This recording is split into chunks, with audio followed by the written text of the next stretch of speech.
Para number 6, Surah Al-Ma'idah, ayat number 35. Allah is saying that, Ya ayyuhalladhina amanu taqullaha wabtaghu ilayhil wasila. तर्जुमा कंजुल ईमान, ऐ ईमान वालो अल्लाह से डरो और उसकी तरफ वसीला ढूंढो, which means O you who believe fear the Allah and find the वसीला टू रीच हिम, यानी कि अल्लाह तक पहुंचने के लिए इंसान को वसीले की जरूरत है।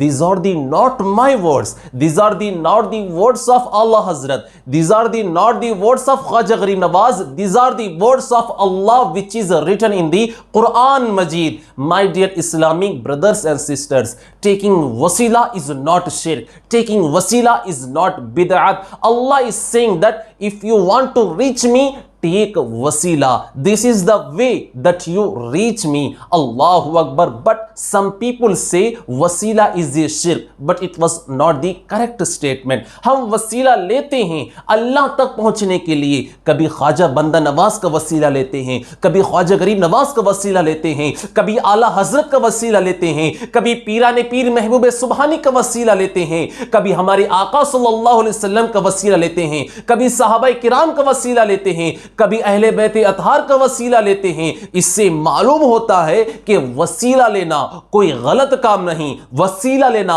कोई शिर्क काम नहीं। अगर वसीला लेना कोई शिर्क होता तो अल्लाह कभी भी कुरान शरीफ में यह नहीं फरमाता वसीला ढूंढो, अल्लाह यही फरमाता कि मांगना है मुझसे मांगो, जो कहना है मुझसे कहो। वसीला का लफ्ज कुरान में ना आता, वसीला का लफ्ज आया है और अल्लाह ने ईमान वालों को हुक्म दिया है मुझ तक पहुंचने के लिए वसीला तलाश करो। अल्हम्दुलिल्लाह, अहले सुन्नत व जमात कितने खुश नसीब हैं, हम वसीला औलिया किराम का लेते हैं। औलिया कोई और नहीं, ये अल्लाह के दोस्त होते हैं। वली is not a common man, वली इज ए अल्लाह's फ्रेंड। टेक दी वसीला ऑफ औलिया किराम, then you will be successful person and you will be the believer, because it was the words of the Quran Sharif.